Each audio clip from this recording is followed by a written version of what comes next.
this carpenter's workshop. Imagine sharing meals, chores, and a roof with Jesus of Nazareth, yet missing his identity entirely. Historical records in the Gospels are transparent about this. They document that his own brothers, including James, viewed him with skepticism. John 7 even records that his brothers did not believe in him. James had a front-row seat to the early teachings and public life of Jesus.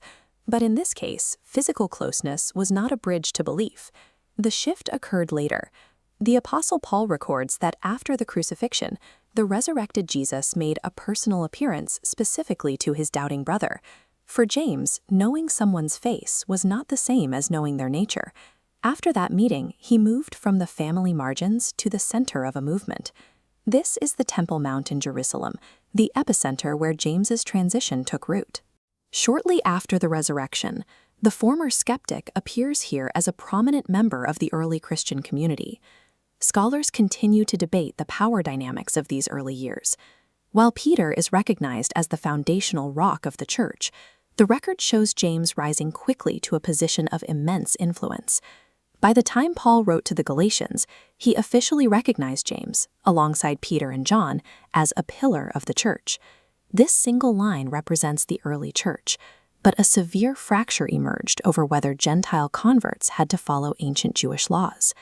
At the Jerusalem Council, a debate erupted between those demanding adherence to Moses and those pushing for grace. When the arguments peaked, James stepped forward. He delivered the decisive, binding judgment that bridged the two warring factions. By synthesizing strict Jewish tradition with the new grace movement, James proved his authority and set the global trajectory of the church. We can see the blueprint of this change in the book of James. He wrote a manual on active faith, authored by a man who once possessed none. He argued that faith without works is dead, insisting that internal belief must be demonstrated through external, physical actions. James translated this conviction into the daily risks of leading a targeted community. He matched his theology with the weight of leadership. His letter serves as historical proof that he viewed belief as something that dictates how a person operates in the world. Secular history validates this story. Flavius Josephus, a first-century Jewish historian, documented the era with meticulous detail. In his work Antiquities, Josephus identifies James as the brother of Jesus, verifying his existence and leadership outside of Christian scripture. Josephus also records how James died. He details how the high priest Ananus illegally convened a council and condemned James to be stoned to death. The man who spent his youth doubting his brother eventually chose a brutal execution rather than deny him. This martyrdom provides historical weight to the narrative. The early leaders of the church were willing to bleed for their claims rather than die for a fabricated myth. The legacy of James survived in texts, but it was also unearthed in physical stone. This Jerusalem dig site shows how that history is still surfacing today.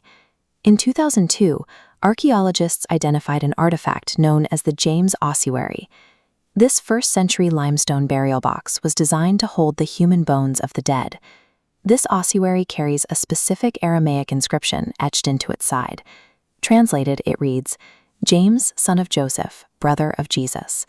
It is a striking historical irony. Even in death, James's identity is forever anchored to the brother he initially rejected.